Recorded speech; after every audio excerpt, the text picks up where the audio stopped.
kalau abang jadi guru ini cocok, katanya ya. Ya jadi, masa sih, aku bilang. Ya, karena memang kalau aku berkhotbah itu rasa-rasanya seperti, ya namanya khotbah itu kan ini ya, pengajaran ya, harusnya sih Ya. bersifat mengajarkan. Mengajar, saya pikir mengajar itu seperti berkhotbah gitu ya kan. Ya. Ternyata tidak. Kepala sekolah menuntut saya untuk menyusun RPP, rencana program pembelajaran, yang sama sekali saya tidak pernah tahu itu apa. Shalom Bapak Ibu teman-teman penonton setia, bertemu lagi dengan saya Neti Pasaribu dalam podcast HKBP.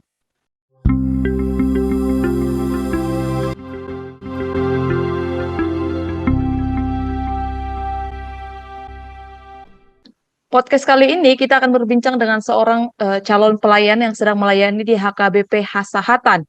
Namun di tengah-tengah kesibukan beliau melayani dan menjalani masa LPP kedua, beliau ini juga sedang menjalani proses perkuliahan S2. Tapi tidak hanya sebatas itu teman-teman, ada banyak sekali kegiatan beliau. Salah satunya adalah beliau juga mengajar di SMA lokal. Nah, bersama beliau kita akan membahas beberapa hal yang beliau lakukan. Tanpa berpanjang lebar, langsung saja kita sambut Amang calon pendeta Doni Suburian STH. Halo Bang. Halo Inang. Jadi aku manggil Amang atau manggil Abang nih? Ya manggil Inang lah, kan agak formal ya, enggak ya? Biasanya kan manggil Abang sih. Oke. Halo Dek. Iya. Abang apa kabar nih Bang? Di tengah kesibukan ini tetap sehat ya? Sehat, puji Tuhan. Nah, kita tahu nih Bang, kan kalau ini udah masa-masa Advent, udah bulan Desember, biasanya orang yang di lapangan ini pasti sangat sibuk mempersiapkan Natal Ina, Natal Ama, dan Natal-Natal lainnya. Kalau Abang sendiri gimana? Iya, sampai nggak berbeda, sampai di sini juga masih terasa kesibukannya, karena mulailah sekolah minggu, Ina, kemudian Ama, dan banyak acara yang dipersiapkan juga untuk latihan-latihan dan lain sebagainya. Ya terasa lah sibuknya. Jadi sama seperti yang lain-lainnya ya Bang, sibuk ya. Kalau Abang sekarang ini LPP 2 ya Bang ya, apakah ini sama dengan Betul. tempat pelayanan Abang di LPP 1? Oh enggak, jadi pelayan LPP 2 ini itu di HKBP Hasahatan, dan sebelumnya saya itu di HKBP Bagan Siapi-Api, Distrik 30 Riau Pesisir. Oh iya. Nah, seperti yang kami sampaikan tadi Bang, bahwa Abang ini kan calon pendeta sedang LPP 2 di HKBP Hasahatan. Boleh cerita nggak Bang, apa sih hal-hal yang Abang kerjakan di HKBP Hasahatan, kesan-kesannya, atau hal-hal yang Abang temukan yang mungkin kayak Abang terkejut gitu, kok kayak gitu sih gitu?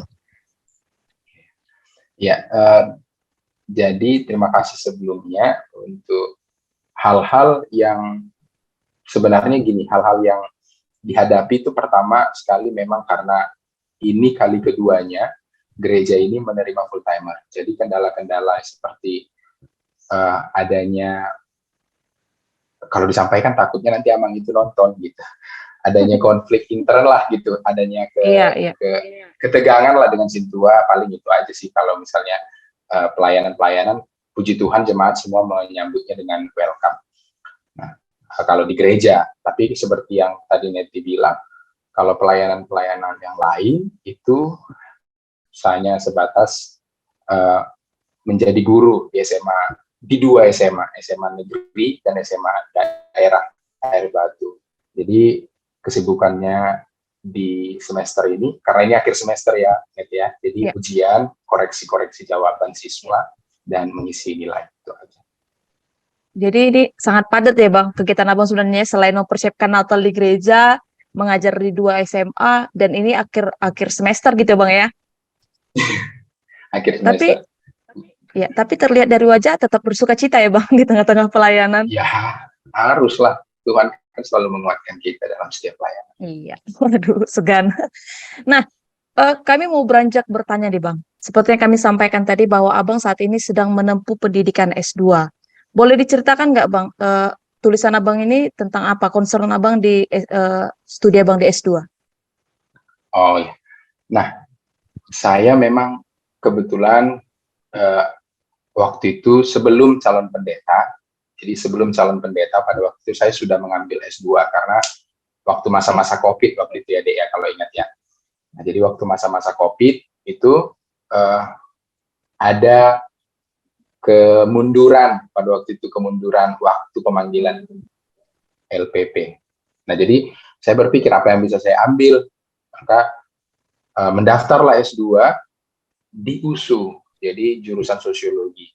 Nah, untuk tulisan yang saya kerjakan sekarang, saya membahas tentang waria.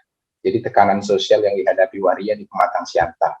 Kenapa Pematang Siantar? Karena saya ingat dulu. Jadi waria dulu itu kan ada namanya Wifi Corner. Ya. Nah, Wifi Corner itu di dekat stasiun kereta ya. Jadi waktu dosen memberi tugas banyak yang harus membuka internet atau mengunduh buku pada waktu itu, kami ingat beberapa di antara kami pergi ke Wifi Corner untuk mengerjakan tugas ya kan. Nah, di sanalah mulai ada interaksi dan melihat pertama kali mengamati bagaimana waria ini hidup. Dan dari situ mulai ada ketertarikan. Dan setelah itu saya mendalami kenapa ada orang mau menjadi waria. Nah, itu yang saya coba bahas. Jadi, apa tekanan-tekanan sosial yang dihadapi waria dalam konteksnya hidup bermasyarakat. Ya, kalau biasanya pelayan-pelayan itu kalau melanjutkan studi selalu tentang teologi, tapi abang tentang sosiologi ya bang. Berawal dari gerakan hati melihat waria di Siantar gitu ya bang ya. Betul, betul. Ya, kalau saat ini udah di tahap apa nih bang S2-nya? Nah, puji Tuhan, kalau Tuhan berkenan, maka saya akan diwisuda di bulan 2 tahun depan. Wow. Jadi bulan ini saya akan mengajukan untuk seminar hasil penelitian. Sampai situ tahapnya. Ya, semangat abang untuk menyelesaikan S2-nya. Kami diundang nggak nanti wisudanya? Ya, kantor pusat yang selalu sibuk. Tapi kalau ada waktu ya boleh. Oke. Nanti akan saya sampaikan sama teman-teman yang lain, Bang. Nah, tadi kita udah bahas, Bang. Abang ini kan calon pelayan. Abang juga S2, bahkan sudah mau selesai di bulan 2 begitu, Bang. Tapi yang kami tahu, Abang juga diundang menjadi narasumber di pertemuan dialog antar keagamaan. Boleh diceritakan nggak, Bang? Kenapa sih seorang calon pendeta Doni Siburian bisa diundang? Apa yang dibicarakan dan apa yang kemudian dihasilkan untuk masyarakat setempat gitu, Bang? Oh iya, ya itu di apa itu di tempat pelayanan yang pertama. Jadi pada waktu itu ada program dari Kementerian Agama Kabupaten Rokan Hilir untuk membuat suatu apa ya istilahnya itu ya, mungkin dialog lah begitu ya antara umat beragama, dan kebetulan pada waktu itu saya yang dipilih menjadi narasumbernya. Kalau dari pertanyaan saya kepada panitia, kenapa saya gitu? Padahal waktu itu ada pendeta resort ya, yang memang pendeta resort juga saya setelah itu undangan kepada saya juga izin sama pendeta resort selaku pimpinan saya. Kata beliau itu terkesima, bukan terkesima, tapi barangkali merasa bahwa pernah saya berkhotbah dan saya itu menyebarkan nilai-nilai toleransi, katanya gitulah. Jadi dia khotbah saya itu tidak menyudutkan agama lain, bahkan lebih inklusif sifatnya, lebih eksklusif sifatnya gitu. Jadi mereka tertarik dari situ. Nah, jadi diundanglah ke acara itu. Kalau dalam kapasitas pendidikan mungkin masih banyak ya yang lebih tinggi mengetahui hal tentang secara teoritis tentang dialog antar umat beragama itu. Saya rasa saya pun nggak tahu kenapa, rupanya karena dari khotbah. Ya.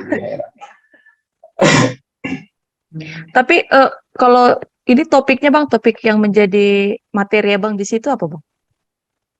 Nah, jadi topik yang menjadi materi itu sebenarnya saya diberikan untuk menjabarkan bagaimana sebenarnya apa itu istilahnya keterbukaan atau toleransi di dalam perspektif Kristen.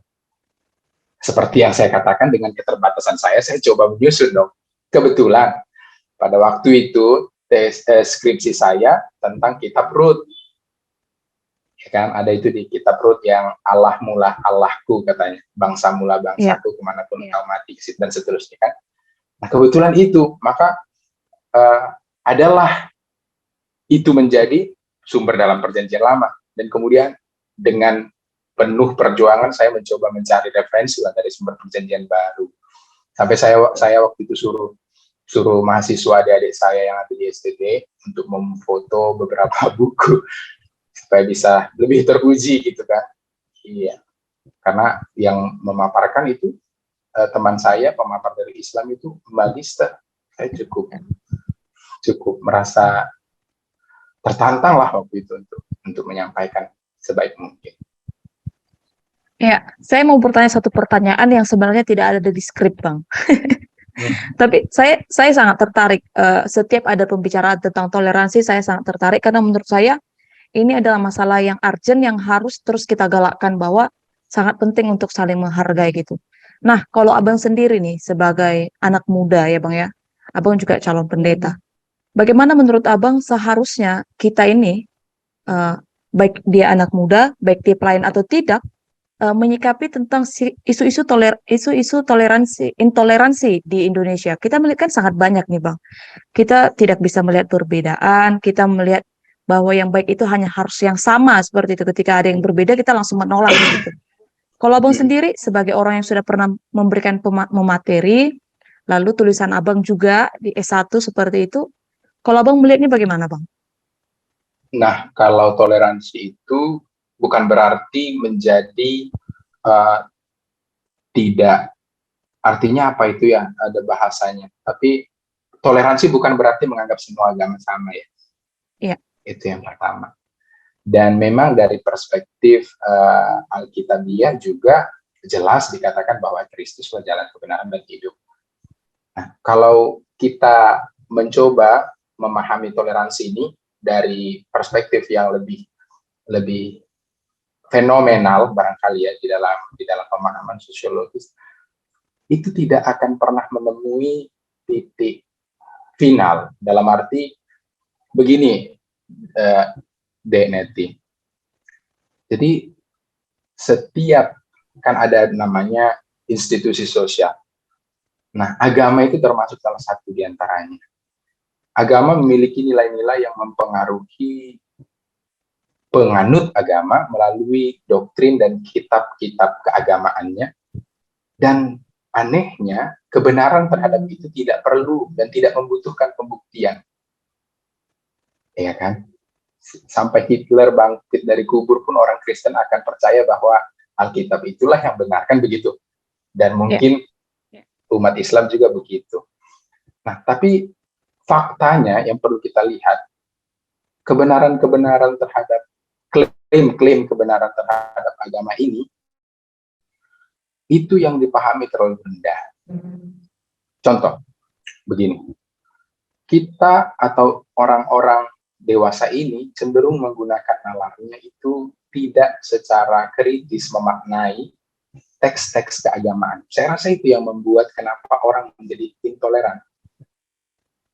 Nah, padahal kitab keagamaan, bahkan agama itu sendiri berkembang dalam proses kebudayaan yang panjang, yang tentu mengalami pergeseran makna dari esensi yang sesungguhnya, kan gitu. Contohnya itu yang rambut perempuan yang di dalam kitab Korintus ya. Kitab apa itu ya? Kitab Kolose atau Korintus yang dilarang untuk memotong rambut, kan? Iya.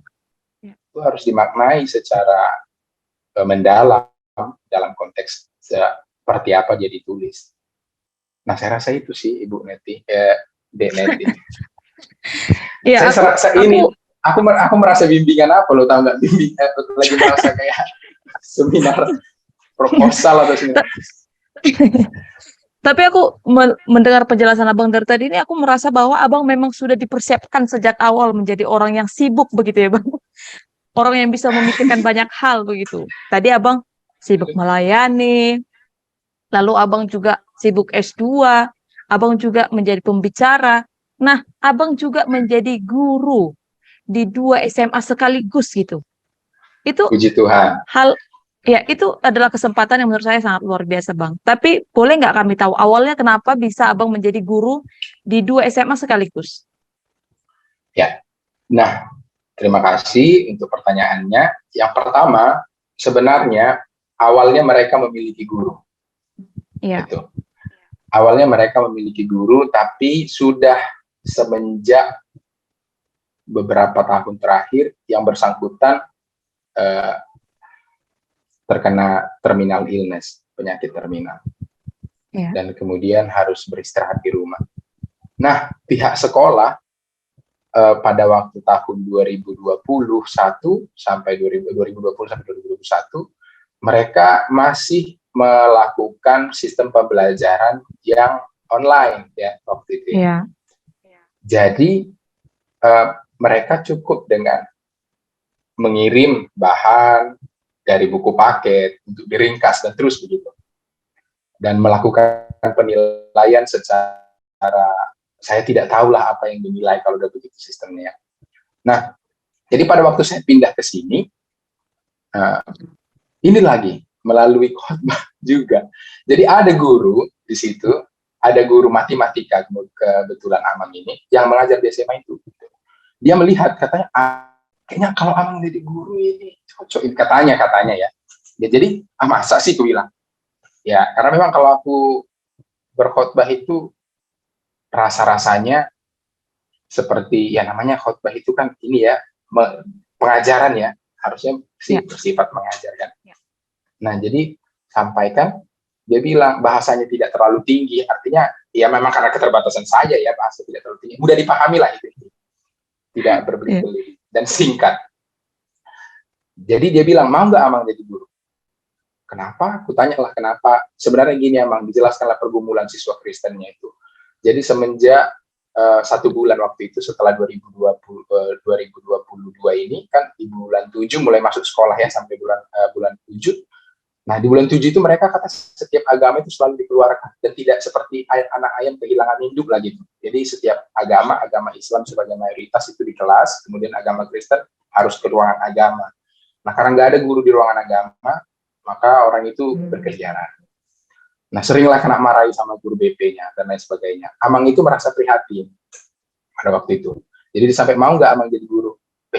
Kenapa? Setelah aku tahu begitu, saya merasa tersentuh juga ya kan.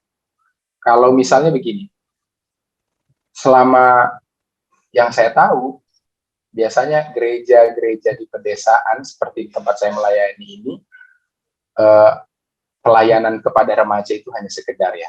Apalagi remaja ini, ya istilahnya asal nyanyi aja hari Minggu udah cukup gitu, ya kan?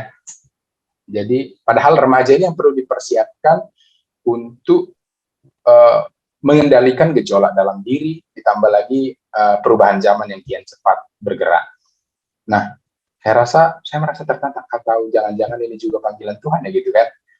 Izinlah sama Amang Pendeta Resort, ya ternyata diizinkan, masuklah mengajar. Tapi ada cerita lagi nih. Silakan Bang. Mulai mengajar, saya pikir mengajar itu seperti berkhotbah gitu ya kan. Ternyata tidak.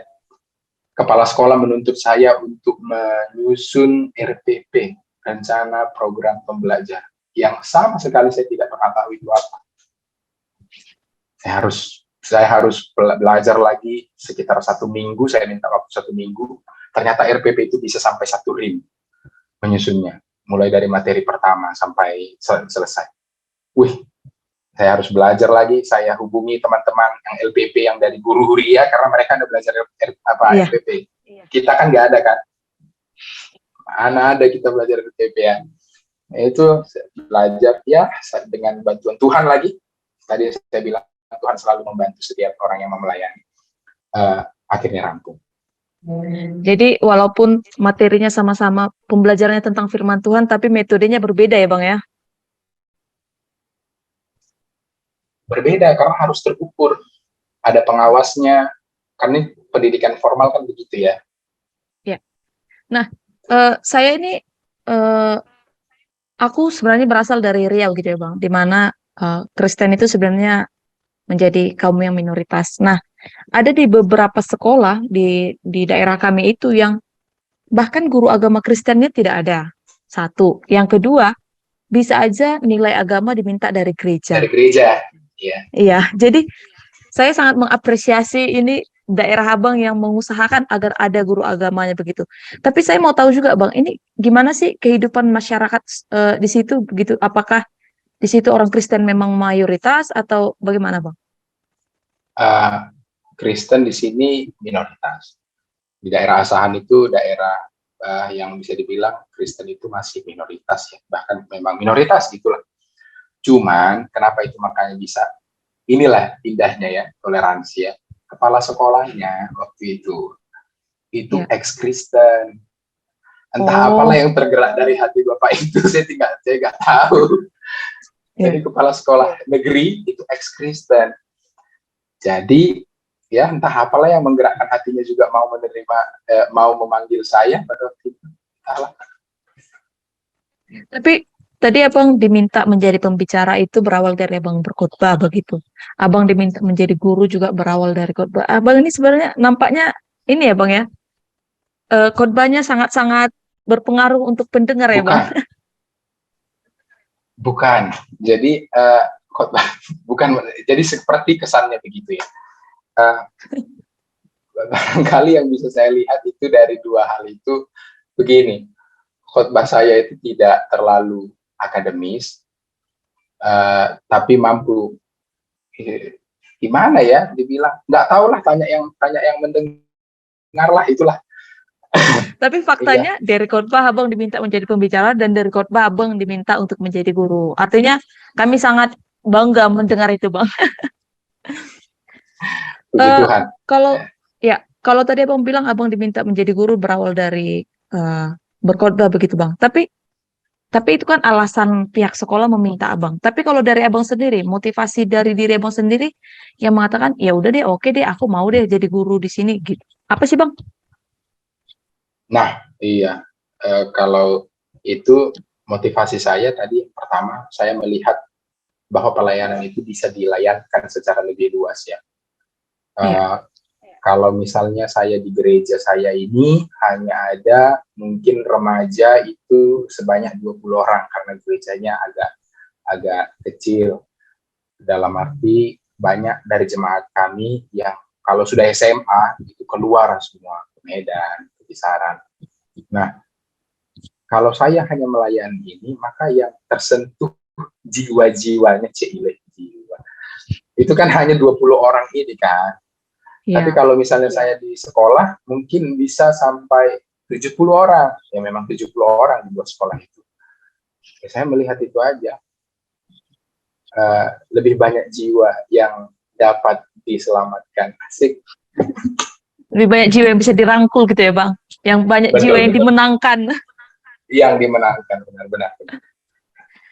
Nah, ini Bang, kesempatan Abang untuk mengajar ini, apakah ini kemudian membawa dampak positif dalam pelayanan Abang? Misalnya ada metode-metode mendekati siswa yang kemudian ini berhasil juga Abang lakukan untuk mendekati jemaat atau kaum muda di gereja. Ya, kalau mendekati siswa, eh, kan gini, metode pembelajaran itu biasanya ada beberapa ya, ada diskusi dan lain sebagainya, apalagi sekarang kurikulum merdeka. Jadi siswa itu dibebaskan belajar sesuai dengan apa yang dia mau gitu. Maksudnya guru itu hanya menjadi pendamping, pembimbing. Uh, Kalau metode yang saya terapkan di remaja, di sekolah maksudnya, itu mungkin lebih kena kalau saya terapkan di remaja. Gitu. Karena kalau di jemaat dalam tanda kutip orang tua, ya nggak mungkin lah kan. Kalau orang tua mah lebih senang didengarkan, ya lebih senang didengarkan. Gak mungkin kita banyak omong, seberapa lah usia kita, pengalaman kita dibandingkan mereka. Tapi kalau untuk anak-anak muda, mungkin bisa ya. Jadi saya lebih mengandalkan metode kedekatan. Nah, gini Bang, dari kesempatan Abang bisa mengajar di dua sekolah berbeda ini Bang, ada nggak satu peristiwa yang menurut Abang ini sangat-sangat yang nggak mungkin abang bisa lupain gitu dan wow kali gitu bang. Ada nggak yang terjadi peristiwanya gitu bang? Atau biasa-biasa aja? Ya ada lah. Ya kan nggak semua kesempatan kan. Nggak Iya, semua kawan-kawan LPP 2 itu merasakan kesempatan seperti yang saya rasakan. Gitu. Meskipun kalau dibilang, iya kan, pertama memang tadi dari jemaat yang adalah guru yang adalah guru SMA di SMA itu dia mendengarkan bahwa saya sering ibaratnya dia lihat cocok lah gitu untuk jadi guru. Kemudian dari situ dan seterusnya saya memang awalnya juga sempat berpikir aku jadi guru nih enak nih gitu kan dalam arti ya paham lah ya uh, ada kerjaan sampingan gitu kan awalnya.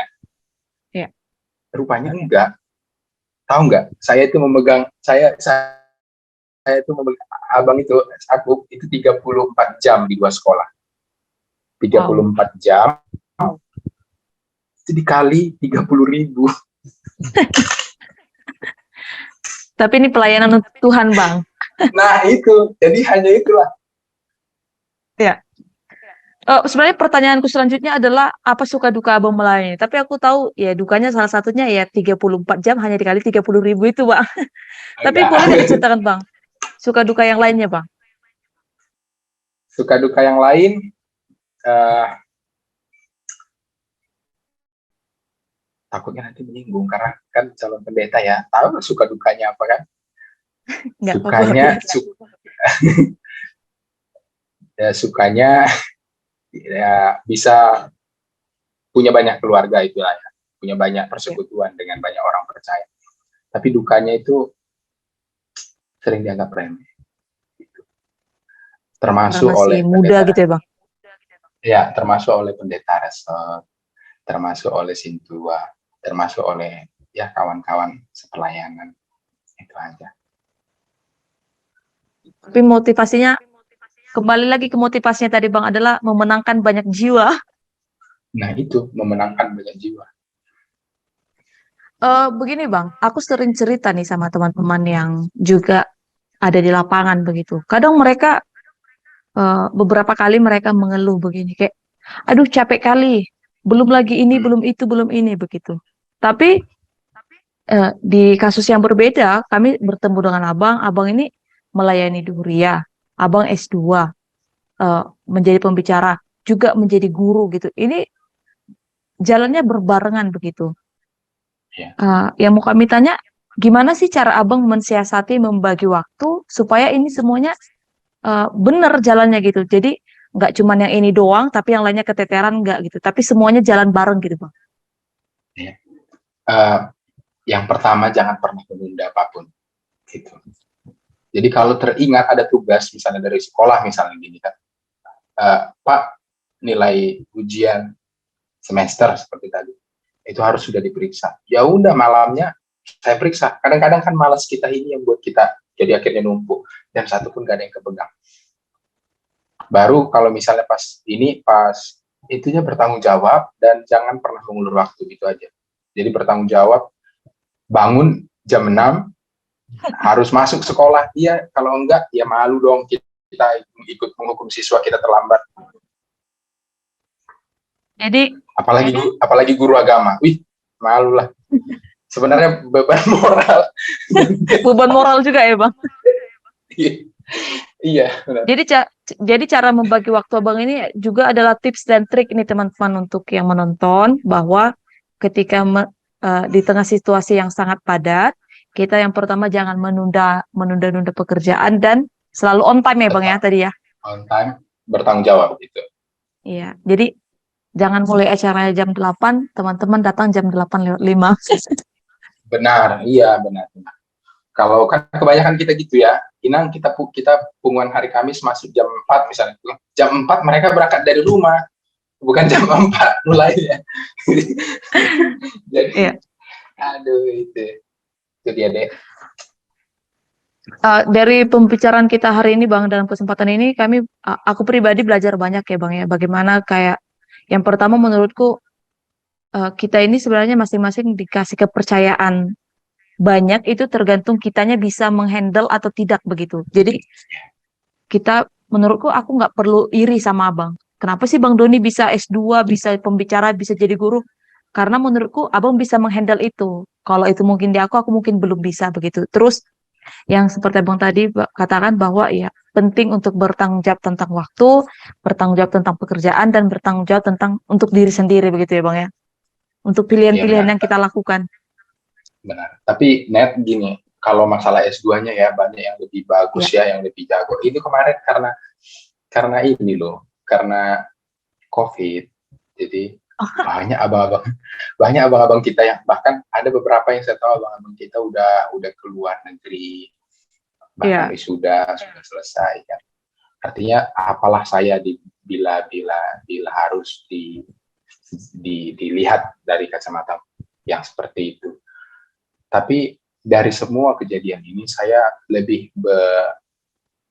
iman saya lebih mengerti bahwa ternyata dalam setiap kejadian, dalam setiap situasi pelayanan, Tuhan itu selalu menyediakan apa yang bisa kita tanggung jawabi, dalam arti Tuhan itu selalu punya rencana. Jadi dia kasih tanggung jawab, dari tanggung jawab yang kita kasih ini memang seakan-akan membebani kita, tapi dari situ kita berkembang. Iya, saya rasa gitu nih. Sangat setuju. Tapi abang ini adalah salah satu ini Bang ya, salah satu orang yang memahami bahwa di balik COVID ada berkah ya Bang. Iya, kan seolah-olah kan kita waktu COVID itu kan begitu Mati ini gaya ya Bang. kapan Semua pada mati kapan gaya lah pas kami COVID. benar-benar kapan lah kami dipanggil, tapi lihat bisa berkembang kayak gitu. Tapi apakah kita harus mengatakan thanks to COVID Bang? Thanks to God. Nah, untuk menutup podcast kita kali ini Bang, kami mau Abang menyampaikan motivasi sedikit untuk teman-teman yang mungkin saat ini sedang bergumul tentang pendidikan. Atau mungkin teman-teman kita sesama pelayan yang ada melayani merasa kayak terbebani untuk padatnya jadwal. Apalagi ini Bang ya, masa-masa Natal saya paham bahwa ini sangat-sangat menguras tenaga. Apa yang mau Abang sampaikan supaya kita tidak dengan segala pergumulan yang terjadi atau padatnya jadwal, kita tidak jadi down, tapi kita terus maju dan menyelesaikan semua tanggung jawab yang sudah diberikan sama kita. Silakan Bang. Ya, untuk semua teman-teman dimanapun berada dalam kapasitasnya melayani apapun, baik sebagai pelayan di gereja ataupun bukan, saya mau menyampaikan jangan pernah membatasi diri. Jangan pernah membatasi diri untuk berkembang dan dipakai Tuhan. Ya, itu aja, singkat sih. Oke teman-teman, mau anak muda atau tidak, jangan pernah membatasi diri untuk dipakai oleh Tuhan. Itulah pesan Amang Calon Pendeta Doni Siburian untuk kita dalam podcast hari ini. Terima kasih Bang udah hadir di podcast HKBP. Tuhan senantiasa memberkati Abang dalam pelayanan, dalam S2, dalam menjadi guru, dan kami menunggu Abang menjadi pembicara-pembicara di dialog keagamaan lainnya Bang, atau dialog apapun itu begitu ya Bang ya. Semoga. Ya, semoga Abang tetap sehat. Sampaikan salam kami untuk semua teman-teman di HKBP Hasahatan. Iya. Resort Air Batu. Ya. Terima kasih Abang. Tuhan Yesus senantiasa berkati. Demikian teman-teman podcast kita pada saat ini. Kita masih akan bertemu dalam podcast selanjutnya dengan narasumber dan pembahasan menarik lainnya. Selalu hadir di sosial media HKBP, ada di Instagram, Facebook, TikTok, YouTube, dan lainnya. Terima kasih. Shalom, Tuhan Yesus memberkati. Dadah.